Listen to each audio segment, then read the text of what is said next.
क्या आपने कभी सोचा है कि एक एआई मॉडल जो मान लीजिए 99% एक्यूरेट है, वो भी पूरी तरह से फेल कैसे हो सकता है? आज हम डेटा साइंस के इसी एक बड़े राज से पर्दा उठाएंगे जो असल में बताता है कि कौन सा प्रोजेक्ट कामयाब होगा और कौन सा नहीं। चलिए एक सिचुएशन कल्पना करते हैं। एक डेटा साइंस टीम है जिसने महीनों लगाकर एक जबरदस्त मॉडल तैयार किया है, लेकिन कहानी में ना एक ट्विस्ट है।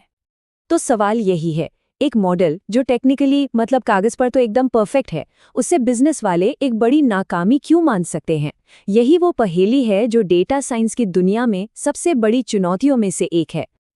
देखिए, इसका जवाब इस बात में छिपा है कि हम असल में नाप क्या रहे हैं, क्योंकि टेक्निकल एक्यूरेसी और असली बिजनेस वैल्यू ये अक्सर दो बिल्कुल अलग अलग चीजें होती हैं। और इसी फर्क को समझने के लिए हमें दो शब्द जानने होंगे, आउटकम और आउटपुट। चलिए अब जरा इन दो कॉन्सेप्ट्स में थोड़ा गहरा उतरते हैं, क्योंकि हमारी पहेली का जवाब यहीं छिपा है। तो सबसे पहले है आउटकम। इसे ऐसे समझिए, हम ये प्रोजेक्ट कर ही क्यों रहे हैं, हमारा असली मकसद क्या है? ये हमेशा बड़े बिजनेस गोल से जुड़ा होता है, जैसे कि प्रॉफिट बढ़ाना, खर्चे कम करना, ये कस्टमर्स को खुश करना। आउटकम हमारी मंजिल है। और फिर आता है आउटपुट। ये है क्या, मतलब हमारा एआई मॉडल असल में बना क्या रहा है। ये कोई भविष्यवाणी हो सकती है, कोई स्कोर या कोई क्लासिफिकेशन। इसे हम एक्यूरेसी जैसे टेक्निकल मैट्रिक्स से नापते हैं। आउटपुट मंजिल तक पहुंचने का एक टूल है, खुद मंजिल नहीं। तो देखिए, ये असल में दो अलग अलग दुनियाएं हैं।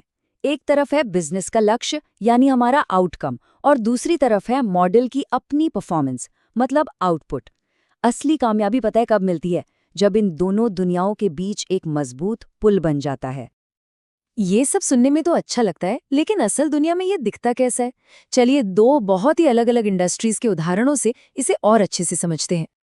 तो हमारा पहला उदाहरण है एविएशन इंडस्ट्री से। सोचिए, एक एयरलाइन एक ऐसा एआई टूल बनाना चाहती है जो उड़ान के दौरान होने वाले टर्ब्यूलेंस यानी कि एयर डिस्टर्बेंस का अंदाजा लगा सके। यहाँ पर एयरलाइन का असली लक्ष्य यानी आउटकम सिर्फ टर्बुलेंस का पता लगाना नहीं है। उनका असली मकसद है सेफ्टी बढ़ाना, ताकि कम हादसे हों, और जाहिर है उससे जुड़े खर्चों को कम करना। ये बात सीधे सीधे कंपनी के मुनाफे और नाम से जुड़ी है। वहीं दूसरी तरफ मॉडल का टेक्निकल काम मतलब आउटपुट बहुत सीधा सा है। ये बस हर फ्लाइट के हिस्से को बताता है कि टर्बुलेंस होगा या नहीं होगा। तो आप देख सकते हैं कि ये आउटपुट उस बड़े बिजनेस आउटकम को पाने का सिर्फ एक जरिया है। अच्छा, अब आसमान से जमीन पर आते हैं और एनर्जी सेक्टर का एक उदाहरण देखते हैं, जहां बिजली की डिमांड का अनुमान लगाना एक बहुत बड़ा चैलेंज होता है। इस केस में बिजली कंपनी का आउटकम क्या है? वो है प्रति यूनिट बिजली बनाने की लागत को कम करना और साथ ही प्रदूषण यानी एमिशंस को भी घटाना।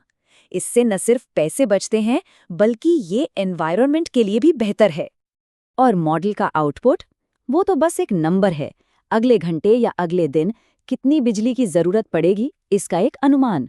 मॉडल कितना सफल है, ये इस बात से पता चलता है कि उसका अनुमान असलियत के कितना पास था। तो एक बार फिर आउटपुट और आउटकम दो अलग अलग चीजें हैं। तो ये तो साफ है कि मॉडल का आउटपुट मापना जरूरी है, पर एक डेटा साइंटिस्ट ये कैसे तय करता है कि मॉडल का अनुमान अच्छा है या बुरा? इसके लिए वो कुछ खास तरीके अपनाते हैं। इसे ना बिल्कुल वैसे ही समझिए जैसे कोई स्टूडेंट एग्जाम की तैयारी करता है। पहले कुछ सवालों से सीखते हैं, ये हो गया हमारा ट्रेनिंग डेटा। फिर कुछ दूसरे सवालों से प्रैक्टिस करते हैं, ये है वैलिडेशन डेटा।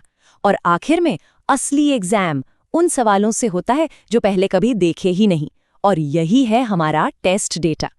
ये तरीका ही एआई मॉडल को सिर्फ रट्टा मारने से रोकता है और उसे सच में सीखने पर मजबूर करता है।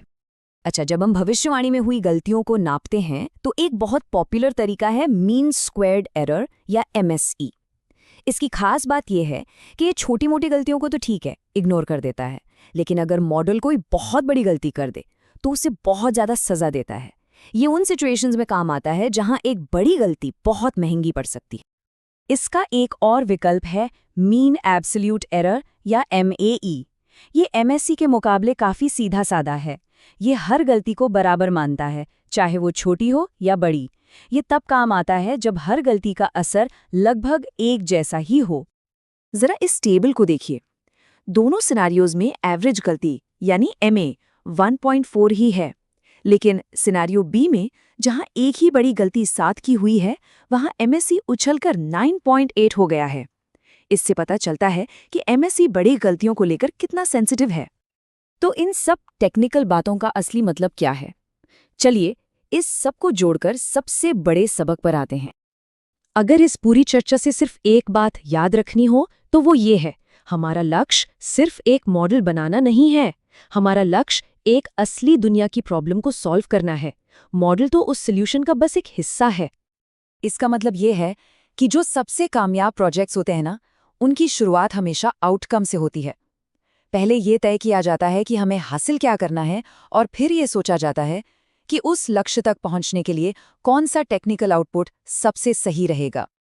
तो अब मैं एक सवाल सबके लिए छोड़ता हूं कि अपने काम में हमारा ध्यान किस पर है? सिर्फ आउटपुट्स बनाने पर या फिर असली दुनिया में रियल आउटकम्स लाने पर? सोचने वाली बात है ना?